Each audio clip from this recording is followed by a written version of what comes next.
അതുമൂലം അവർക്കൊരു ബുദ്ധിമുട്ടുണ്ടാവരുത്.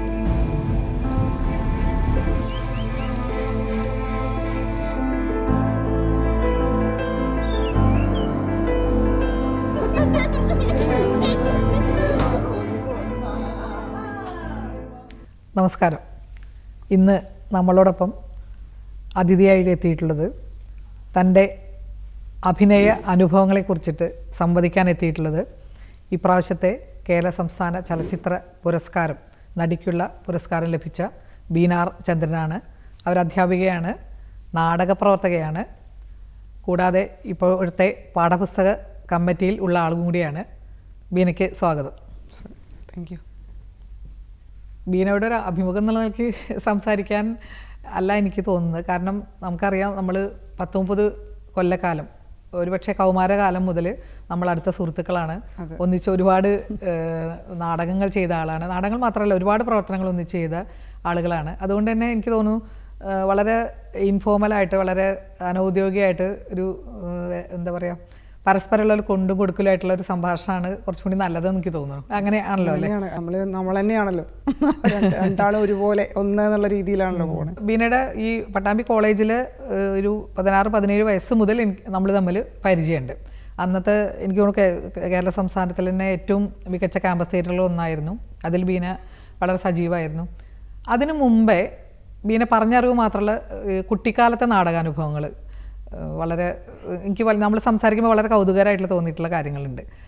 പാണി മാഷ, ഗംഗാരം മാഷ തുടങ്ങിയിട്ടുള്ള ആളുകളായിട്ടുള്ള സമ്പർക്കവും അവരുടെ നാടകങ്ങൾ, അതിനെക്കുറിച്ചിട്ടൊന്ന് വിശദമായിട്ട് പറയൂ.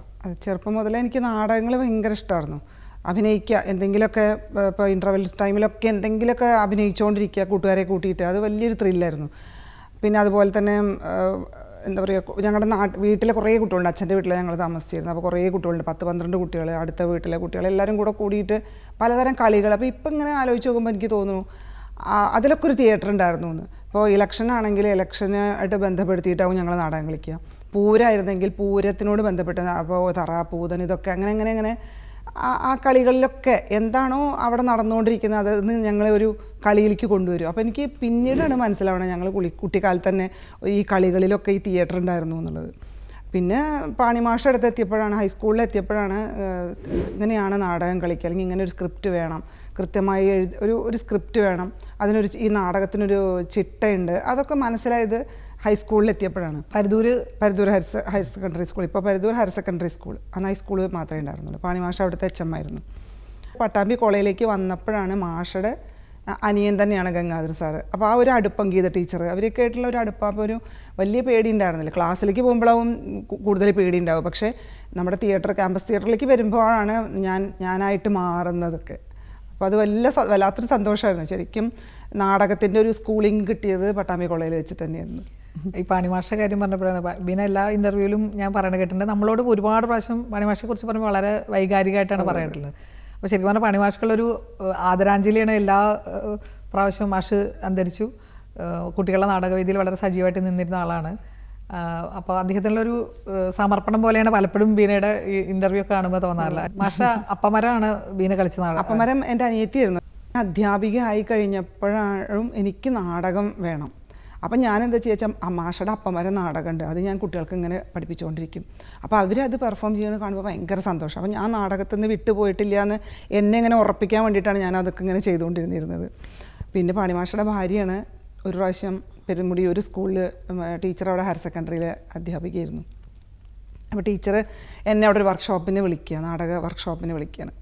അപ്പോൾ അവിടെ നിന്ന് ശ്രീജയുടെ എന്താണ് പറയുക, ആ നാടകത്തിൻ്റെ ഓരോരോ കാലത്തിൽ എന്ന് പറഞ്ഞാൽ ആ നാടകത്തിൻ്റെ ബുക്ക് എനിക്ക് സമ്മാനമായിട്ട് തന്നു. അപ്പോൾ ആ പുസ്തകം കിട്ടിയപ്പോൾ ആ ശ്രീജയുടെ ബുക്ക്, അപ്പോൾ അതിൽ ഫോൺ നമ്പറും ഉണ്ട്. അപ്പോൾ എനിക്ക് ഭയങ്കര സന്തോഷം. കാരണം നമ്മൾ കുറേ കാലമായിട്ട് വിട്ട് നിൽക്കണം. എന്നാൽ നമ്മുടെ പട്ടാമ്പി കോളേജിൽ നിന്ന് വിട്ടതിന് ശേഷം ശ്രീജയെ കാണില്ല, ഒരു വിവരവും ഇല്ല. ഞാൻ എൻ്റെ വഴി, ശ്രീജയുടെ വഴി. അപ്പോൾ എനിക്കിത് കണ്ടപ്പോൾ ഭയങ്കര സന്തോഷമായി. അപ്പോൾ ഞാൻ അന്ന് വിളിക്കുമ്പോഴാണ് ഞാൻ ഒരാളെ തേടി നടക്കുകയായിരുന്നു എന്ന് പറഞ്ഞിട്ട് ഓർമ്മയുണ്ടോ? ആനന്ദിന്റെ നോവലൈറ്റിനെ ബേസ് ചെയ്ത. അതെ അതെ അതെ അതെ, നഗരവധൂല്. അപ്പോൾ എനിക്ക് ശരിക്കും പറഞ്ഞാൽ ഒരു ആഘോഷം തന്നെയായിരുന്നു ആ നാടകത്തിൽ. ഞാൻ ആ ഒരു ക്യാരക്ടർ ശ്രീജയുടെ അമ്രപാലിയുടെ അമ്മയായിട്ട് ചെയ്തത്. അപ്പോൾ അത് ഇപ്പോഴും കേളിയിൽ വന്ന ആ ഒരു ചിത്രം ഞാൻ ഇപ്പോഴും സൂക്ഷിച്ച് വെച്ചിട്ടുണ്ട്. അപ്പോൾ അതൊക്കെ ഇടയ്ക്കൊക്കെ നമ്മളെ സ്വയം ഒന്ന് ഊർജ്ജം ഉണ്ടാക്കാൻ വേണ്ടിയിട്ട് അതൊക്കെ ഒന്ന് മറച്ചു വെക്കും. അപ്പോൾ അവിടുന്ന് അങ്ങോട്ടാണ് ഞാൻ അമേച്ചർ സംഘത്തിൽ വരുന്നത്. അതെ അതെ. ഇനി ഒരു കുറച്ചുകൂടി രസമുള്ള ഒരു കാര്യം എനിക്ക് ഭയങ്കര സന്തോഷമോ അല്ലെങ്കിൽ ഭയങ്കര രസകരമായി തോന്നിയിട്ടുള്ള വീണയുടെ ഒരു ഇത് ഞാൻ അതൊന്ന് പറഞ്ഞാൽ നല്ലതാണ്. കാരണം വീണ പൊതുവെ എന്ന് വെച്ചാൽ എനിക്ക് വെളിച്ചപ്പാട് അല്ലെങ്കിൽ ആണ്ടി നായടി ഈ പിന്നെ അങ്ങനെ പൂരത്തിന് പിന്നാലെ പോണ ആൾക്കാർ പൂതൻ ഈ വള്ളുവനാട്ടിൽ മാത്രമുള്ള ഭയങ്കര ശരിക്കും പറഞ്ഞാൽ അത് വളരെ നല്ല അപാരമായിട്ടുള്ള സാധ്യതകളുള്ള അപാരമായിട്ടുള്ള സൗന്ദര്യമുള്ള ഫോക്ക് ആർട്ട് ഫോംസ് ആണ് ഈ പൂതൻ, നായിഡി, ആണ്ടി, തറ എന്ന് പറഞ്ഞിട്ടുള്ളതൊക്കെ. വീണ അതിങ്ങനെ ഇടയ്ക്കിടയ്ക്ക് വീണ ഇങ്ങനെ എന്താ പറയുക അങ്ങനത്തെ വേഷം ചെയ്യാൻ ഇഷ്ടമാണ്. അതുപോലെ ഇങ്ങനെ ചിലപ്പോൾ നാടകത്തിൻ്റെ റിഹേഴ്സലിൻ്റെ ഇടയിലൊക്കെ കിടന്ന് തുള്ളലൊക്കെ കാണാറുണ്ടല്ലോ. അപ്പോൾ വീണ എന്ന് പറയുന്നത് കുട്ടിക്കാലത്ത് പിന്നെ ഇതിൻ്റെ പിന്നാലെ പോലും ഇങ്ങനത്തെ കളികളൊക്കെ ഭയങ്കര ഇഷ്ടമായിരുന്നു. അതും കൂടി ഒന്ന് അത് തിയേറ്ററായിട്ട് ശരിക്കും എനിക്ക് തോന്നുന്നു വീണനെ ഏറ്റവും കൂടി അടുപ്പിച്ച ഒരു കാര്യം കൂടി അതാണ്. അതിലൊക്കെ പാണി മാഷൊക്കെ ഒരു ഇതുണ്ട്. കാരണം പൂതപ്പാട്ട് വന്ന് മാഷ് പാഠം പഠിപ്പിക്കുന്നേക്കാൾ അതിലപ്പുറത്തേക്കുള്ള കഥകൾ പറഞ്ഞു തരിക ചെയ്യുക, കവിതകൾ. അപ്പോൾ പൂതപ്പാട്ട് അങ്ങനെ പറയുന്ന സമയത്ത് ആ പൂതത്തിൻ്റെ രൂപം, അപ്പോൾ അങ്ങനെയാണ് പൂതം, അയ്യോ കുട്ടിയുടെ പേര് ഉണ്ണിയുടെ വീട്ടുപേര് ചോദിക്കാൻ മറന്നു എന്ന് പറഞ്ഞിട്ട് അന്നത് കടിച്ചതാണ് ആ പൂതത്തിൻ്റെ നാവ് അങ്ങനെ ഇരിക്കുന്നത്. അങ്ങനെയൊക്കെ പറഞ്ഞ് പൂതനും തറയൊക്കെ മനസ്സിൽ അപ്പോൾ അതിലൊക്കെ ഭയങ്കര കളർഫുൾ. മാഷയുടെ ക്ലാസ്സും ഒരു കളർഫുള്ളായിട്ടാണ് എനിക്കിപ്പോൾ എപ്പോഴും ഒരു നാടോടി കഥകൾ, നാടൻ അങ്ങനെ ഒരു ആ ഒരു ഫോക്കിൻ്റെ ഒരു ടച്ച് നമ്മുടെ ഉള്ളിലേക്ക് ഇങ്ങനെ കയറ്റിക്കൊണ്ടിരുന്ന മാഷ ക്ലാസ്സുകളാണ് തോന്നുന്നു.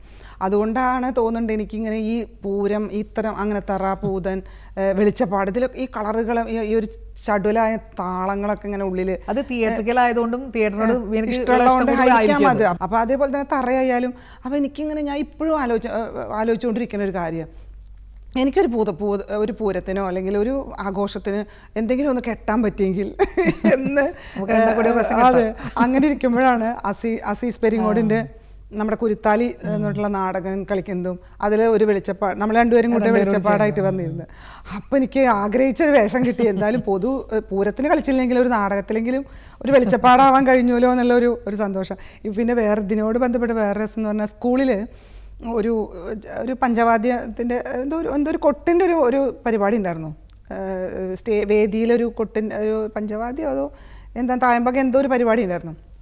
അപ്പോൾ എനിക്ക് താളം അങ്ങോട്ട് കേട്ടാൽ എന്തോ അറിയാതെ ഒരു സാധനം ഇങ്ങനെ അത് ഒരു ചുവട് വെക്കണം, തുള്ളണം എന്നുള്ളൊരു തോന്നൽ വരും. അപ്പം ഞാൻ അപ്പുറത്തെ ക്ലാസ്സിൽ പോയിട്ട് ഇങ്ങനെ ഇതിനനുസരിച്ച് ഇങ്ങനെ തുള്ളിയും കൊണ്ടിരിക്കുകയാണ്. അപ്പോൾ അനിത പിന്നെ എൻ്റെ എല്ലാ നീക്കങ്ങളും, എൻ്റെ ക്ലോസ് ഫ്രണ്ടാണല്ലോ അനിതേനെ പറ്റി പറയേണ്ടതില്ലല്ലോ. അപ്പോൾ അനിത ഇതിങ്ങനെ കണ്ടിട്ട് ഭയങ്കരമായിട്ട് രസത്തിൽ ആസ്വദിച്ചിരിക്കുകയാണ്.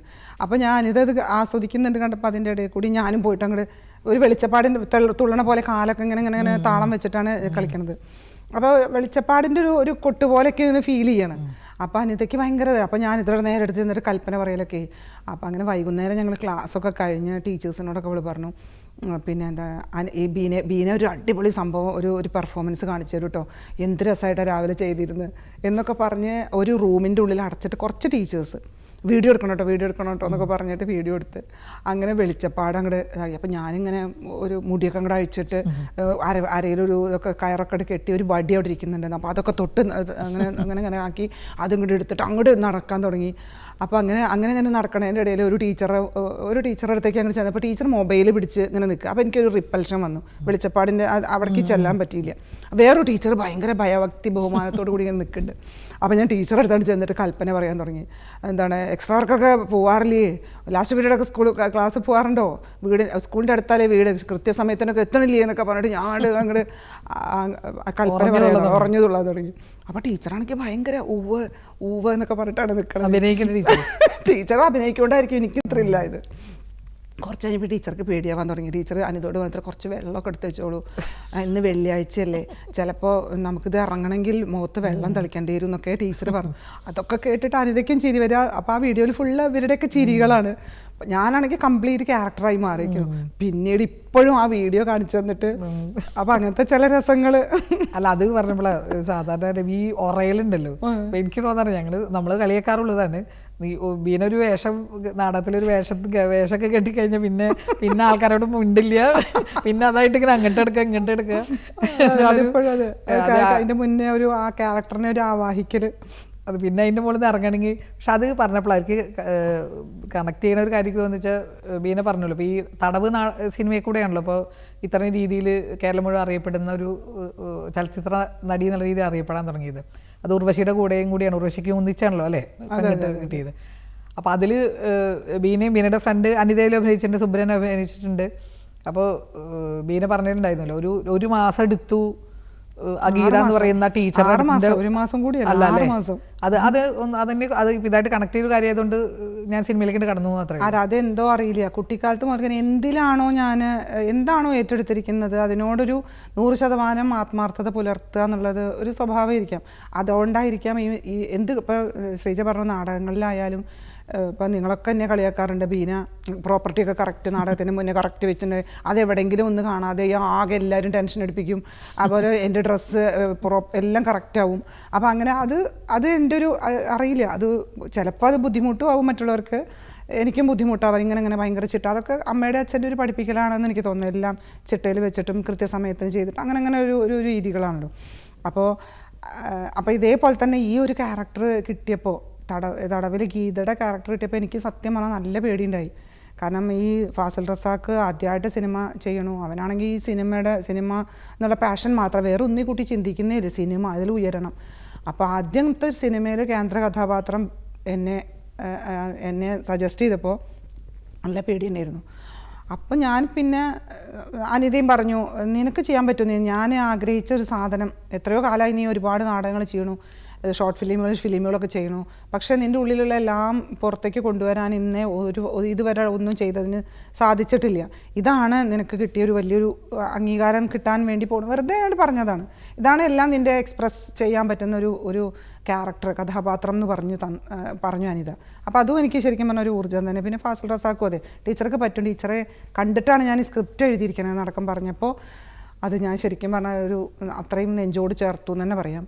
പിന്നെ ഞാൻ അതിലേക്ക് ആ ഒരു ക്യാരക്ടർ ആവാൻ വേണ്ടി ശ്രമിച്ചുകൊണ്ടിരിക്കുക. അപ്പോൾ ഞാനിങ്ങനെ ചിന്തിക്കുമ്പോഴും പല സിനിമകളിൽ ഈ ഇത്തരം ക്യാരക്ടർ ഏതെങ്കിലും സിനിമയിലുണ്ടോ, അപ്പോൾ എന്തായാലും ആ ഒരു ക്യാരക്ടർ ഒരു ടിപ്പിക്കൽ അവരുടെ ഒരു കോപ്പിയടി ആവരുത്. അപ്പോൾ അതിനെ വേറിട്ട് എങ്ങനെ അടക്കി ഉള്ളിലൊരു തരം ഒരുപാട് പ്രശ്നങ്ങളുള്ള ഒരു സ്ത്രീ എങ്ങനെ അടക്കി ചെയ്യും എന്നതിൻ്റെ ഒരു ചിന്ത അങ്ങനെ ഉണ്ടായിരുന്നു. പിന്നെ കുറച്ചൊക്കെ എൻ്റെ ഒരു നേച്ചറിൽ കുറച്ചൊക്കെ ഉണ്ട് തോന്നുന്നു. ഞാൻ മൂഡ് ഔട്ടായ പിന്നെ ഞാൻ മൂഡ് ഔട്ടാണ്, അത് ഉള്ളിലിങ്ങനെ മുഖത്ത് എക്സ്പ്രസീവ് ആയിരിക്കുമെങ്കിലും ഉള്ളിൽ കുറേ ഒരു അഗ്നിപർവ്വതം അങ്ങനെ പുകയുന്ന പോലുള്ളൊരു സംഭവം ഉണ്ട്.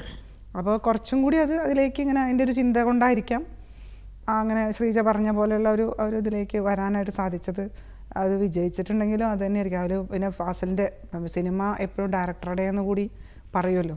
അവിടെ അതിലെ ഓരോ കഥാപാത്രങ്ങളെയും ഫാസിൽ റസാക്ക് ട്രീറ്റ് ചെയ്ത രീതി എന്ന് പറയുന്നത് വളരെ നമുക്ക് അത്ഭുതം തോന്നും. കാരണം നമുക്ക് നാടകം പോലെ തന്നെ കുറച്ചു കാലം റിഹേഴ്സൽ തന്നിട്ടായിരുന്നു അത് ചെയ്തിരുന്നത്. അപ്പോൾ നമുക്ക് ആ കഥാപാത്രത്തിനെ കൂടുതൽ ഉള്ളിലേക്ക് എടുക്കാൻ, എങ്ങനെ ഇതിനെ വിജയിപ്പിക്കണം എന്നുള്ള ചിന്തകൾ ഇങ്ങനെ ഓരോ കഥാപാത്രത്തിനും കൊടുത്തിരുന്നു എന്നുള്ളതാണ്.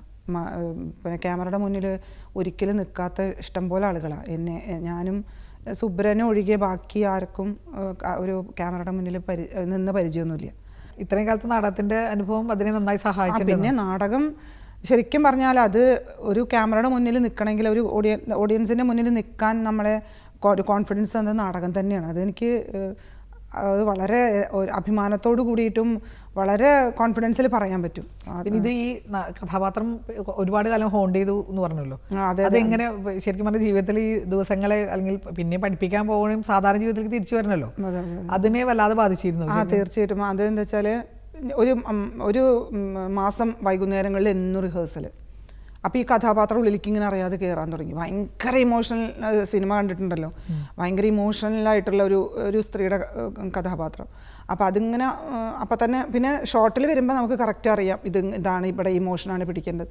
കംപ്ലീറ്റ് ഒരു മാസത്തോളം ഈ ഷൂട്ടിൽ ഈ കുട്ടികളുടെ ഇടയിലാണ് ഞാൻ ഈ ഇമോഷൻ ഇങ്ങനെ കീപ്പ് ചെയ്തും കൊണ്ട് പോകണം. ഇതിൽ വളരെ ദുർലഭമാണ് ഈ സ്ത്രീ ചിരിക്കുന്നുള്ളൂ, സന്തോഷിക്കുന്നുള്ളൂ, 1-2 ഘട്ടങ്ങളിൽ മാത്രമേ ഉള്ളൂ.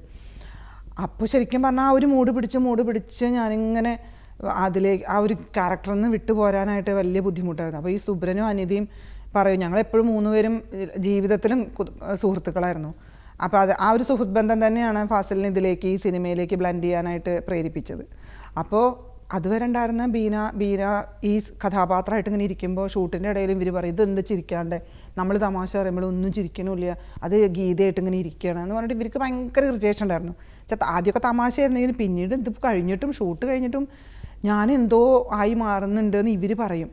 പക്ഷേ ഇവർ പറയുമ്പോഴും ഞാൻ മാറി എന്ന് പറയുമ്പോൾ എനിക്കത് തീരെ അംഗീകരിക്കാനും പറ്റുന്നില്ല. പക്ഷേ എനിക്ക് എന്തൊക്കെയോ പ്രശ്നങ്ങളുണ്ടെന്ന് എൻ്റെ ഹസ്ബൻഡും വിജയേട്ടനും പറയുന്നുണ്ട്. എന്നെ ഏറ്റവും അടുത്തറിയുന്നവരൊക്കെ എന്തോ മാറ്റമുണ്ട് എന്നിൽ ഇങ്ങനെ പറഞ്ഞുകൊണ്ടിരിക്കുക. എത്ര ക്ലാസ്സിൽ പഠിപ്പിക്കുമ്പോഴും എന്തൊക്കെ ചെയ്താലും എന്തോ ഒന്ന് എന്നെ ഇതിൽ നിന്ന് ഇങ്ങോട്ട് അപ്പോൾ ഈ ഹരിയേട്ടൻ ഓസ്കാർ അവാർഡൊക്കെ കിട്ടിയ ആളാണ്. മറ്റേ പിന്നെ ഞങ്ങളുടെ ഇതിൽ സൗണ്ട് ചെയ്തിരുന്ന ആൾ ഹരിയേട്ടൻ അവസാനം ഫാസിൽ റസാഖിനോട് പറഞ്ഞു അത്രേ, ടീച്ചർക്ക് ചില ആളുകൾക്ക് അങ്ങനെ ഉണ്ടാവും ഇത്ര സിനിമ അങ്ങനെ ചെയ്യുമ്പോൾ, അപ്പോൾ ബീനയ്ക്ക് ഒരു കൗൺസിലിംഗ് ഒക്കെ കൊടുക്കേണ്ടി വരും എന്ന് ഫാസലിനോട് പറഞ്ഞു എന്ന് പറഞ്ഞു. പക്ഷേ എനിക്ക് തോന്നുന്നു എൻ്റെ സുഹൃത്തുക്കളും പ്രത്യേകിച്ച് അനിത തന്നെ, പിന്നെ എൻ്റെ വീട്ടിലത്തെ ഒരു സാഹചര്യവും, അതുപോലെ ഞാൻ ടീച്ചറാണല്ലോ, എൻ്റെ കുട്ടികളൊക്കെ തന്നെയാണ് എന്നെ ഒരു കൗൺസിലിംഗ് തന്നത് എന്ന് തോന്നുന്നു. അങ്ങനെ പിന്നെ നമ്മുടെ നാടകങ്ങളും നമ്മുടെ ഏകപാത്ര നാടകം പിന്നെ കളിക്കേണ്ടി വന്നു എനിക്ക്. പിന്നെ അത് കുറച്ച് ഒരു ഗ്യാപ്പ് കഴിഞ്ഞൊരു കുറച്ച് മാർച്ചിലൊക്കെ ആയിട്ട് പിന്നെ സിനിമ കഴിഞ്ഞ് അടുത്തൊരു മാർച്ചിലാണ് നമ്മൾ നാടകം ഒക്കെ അങ്ങനെയൊക്കെ അതിലേക്കൊക്കെ ഇങ്ങനെ ചിന്തകൾ വന്നപ്പോൾ കുറേയൊക്കെ നമ്മുടെ നാടകങ്ങളൊക്കെയാണ് അതിനെ സഹായിച്ചെന്ന് തോന്നുന്നു. ഈ ഇപ്പോൾ നാടകത്തിൻ്റെയും സിനിമയിലും ഒരേപോലെ നിൽക്കുന്ന ഒരു ആളെന്നുള്ള നിലയ്ക്ക് ഇതിൻ്റെ രണ്ടിൻ്റെ അഭിനയത്തിൻ്റെ സാധ്യതകളും വ്യത്യാസങ്ങളും അങ്ങനത്തെ ഒരു കാര്യങ്ങളെക്കുറിച്ച് ആലോചിച്ചിട്ടുണ്ടാവുമല്ലോ എന്തായാലും. ഒന്നാമത് രണ്ടിൽ നിൽക്കുന്നു, രണ്ടിലും ഒരേ സമയത്ത് ചെയ്യുന്നു. ഇപ്പോൾ അതിൽ വളരെ രസകരമായിട്ടുള്ള ഒരു കാര്യം, എനിക്ക് നമുക്ക് ഭയങ്കര സന്തോഷം തോന്നിയിട്ടുള്ള ഒരു കാര്യം കൂടിയും, അവാർഡ് പ്രഖ്യാപിച്ച ദിവസം വീണ അരങ്ങിലായിരുന്നു. ആ ദിവസം അവാർഡ് പ്രഖ്യാപിച്ച 12 മണിക്കാണ്. 2 മണിക്ക് ഈ ഒറ്റയാവൽമരം എന്ന് പറയുന്ന ഏകപാത്ര നാടകം ചെയ്യാൻ വേണ്ടി വീണ പഠിച്ച സ്കൂളിൽ തന്നെ കയറുന്നു എന്നുള്ളത് അത് വലിയ സന്തോഷമായിരുന്നു. സ്കൂളിൽ ഞാൻ പഠിച്ച ഹൈസ്കൂള് പഠിച്ച എനിക്ക് തോന്നുന്നു ഒരു പക്ഷേ ഈ ചലച്ചിത്ര രംഗത്ത് ഒരു നടനോ നടിക്കോ ഇതിനു മുമ്പ് അങ്ങനെ ഒരു അനുഭവം ഉണ്ടായിട്ടുണ്ടാവില്ല തോന്നുന്നുണ്ട്. കാരണം അരങ്ങിൽ നിന്നിട്ട് ആദ്യത്തെ ആഘോഷം അന്ന്. പക്ഷെ നാടകത്തിലന്ന് ചാനലുകാരും എല്ലാവരും വന്ന് ക്യാമറയുടെ ഇതായിരുന്നു. ഒന്ന് രക്ഷപ്പെട്ട് ഞാൻ ആ സ്റ്റേജിലേക്ക് എത്താൻ കുറേ പേര് എല്ലാവരും പറയുന്നുണ്ട്, സ്കൂളുകാരും പറയുന്നുണ്ട്, വീട്ടുകാരും പറയുന്നുണ്ട് ഇന്നിപ്പം തൽക്കാലം നാടകം ചെയ്യണ്ടാന്ന്. പക്ഷേ എനിക്ക് നാടകം പിന്നെ ശ്രീജ എന്നെ വിളിച്ചിട്ട് നീ ഒരിക്കലും അത് ഞാൻ നാടകം ചെയ്തേ പറ്റൂ, ഇത് ഞാൻ ആഘോഷിക്കുന്നത് നാടകം കളിച്ചിട്ടാണ്. എൻ്റെ പാണി മാഷ് ഉണ്ടായിരുന്ന ആ സ്കൂൾ, അവിടെ മാഷയുടെ ഒരു എനർജി അവിടെ ഒരുപാട് എനിക്ക് അവിടെ എങ്ങനെ നിൽക്കുന്നുണ്ട്. അപ്പോൾ മാഷയുടെ അടുത്ത് പോയി മാഷക്ക് വേണ്ടി സമർപ്പിച്ച പോലെ, എൻ്റെ അവാർഡിൻ്റെ ആഘോഷം അവിടെ മാഷയുടെ അടുത്ത് പോയി സമർപ്പിച്ച പോലെയാണ് ഞാൻ ആ നാടകം കളിച്ചത്. ഇപ്പോൾ നമുക്ക് അനുവദിച്ച സമയം കുറച്ച് അധികമായി തോന്നുന്നു. അതുകൊണ്ട് നമുക്കിത് തുടരാം, അടുത്ത ഒരു എപ്പിസോഡിൽ വീണ്ടും തുടരാം. ഇപ്പോഴത്തേക്ക് നമുക്ക് എന്തായാലും തൽക്കാലത്തേക്ക് നിർത്താം. നമസ്കാരം.